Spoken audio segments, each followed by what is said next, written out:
Президент ААНа Зураб Джапуа поздравил работников научной сферы с предстоящим праздником, отметив вклад абхазских ученых старшего поколения. Зураб Джапуа рассказал о значимости науки в жизни государства. Надеюсь, общественность обратила внимание на то, как активно задействован потенциал, в частности, Института экспериментальной патологии и терапии и Сухумского физико-технического института в борьбе с ковидом.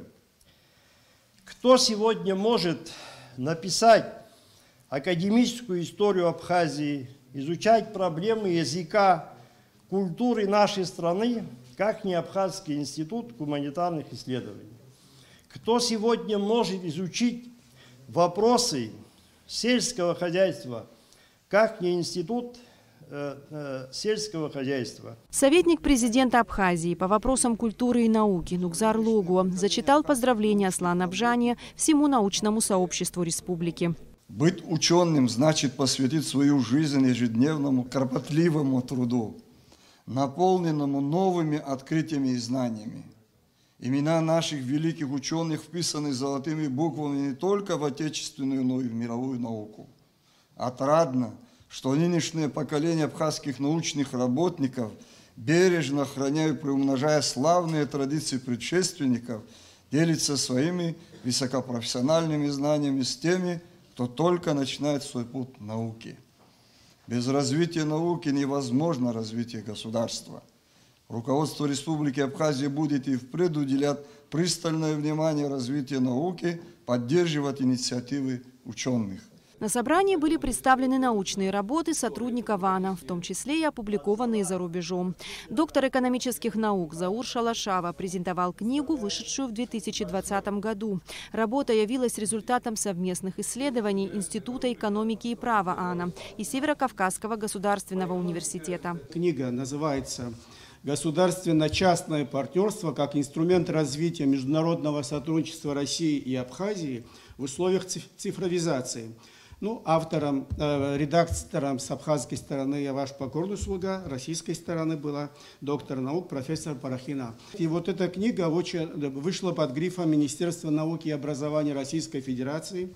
И сегодня я хочу сообщить о том, что Международный союз экономистов представил данную монографию на премию «Экономическая книга 2021 года». Я не могу сегодня сказать, там комиссия существует, входят российские, иностранные ученые, какой результат мы получим, но то, что она представлена, названа, уже нас это радует. Доктор филологических наук Вячеслав Чирикба рассказал о последнем выпуске Вестника Академии наук, объединившем статьи разных авторов.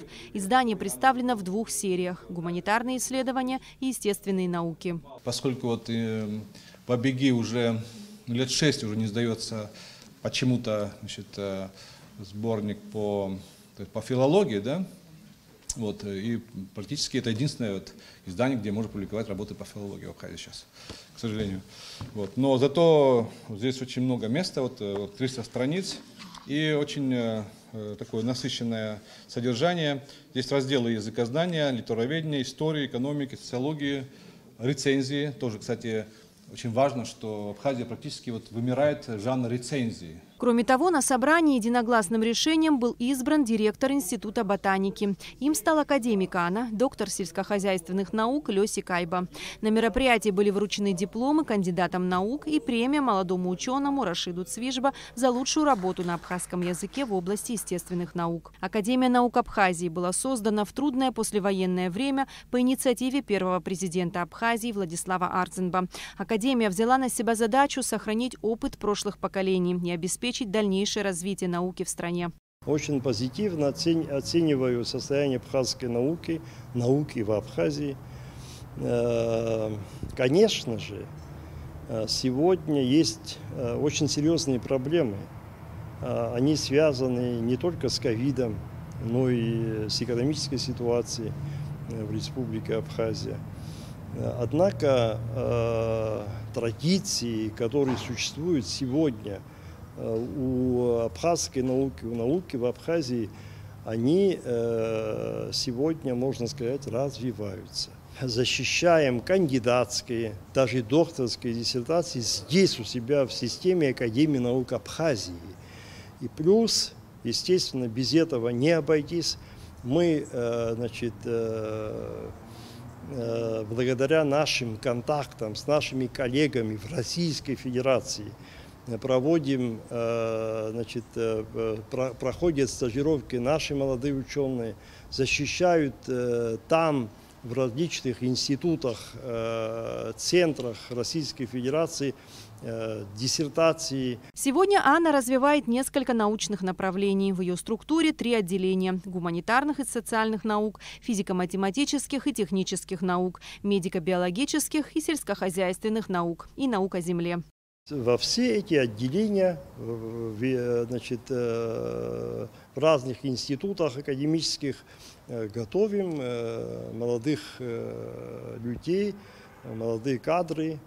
Потому нельзя сказать, что сегодня не идут в науку. В науку идут, нужна только поддержка, стимул. Следующий год для Академии наук Абхазии является юбилейным. Главному научному учреждению нашей страны исполнится 25 лет. Эсма Гуланзе, Раму Камке, Абхазское телевидение.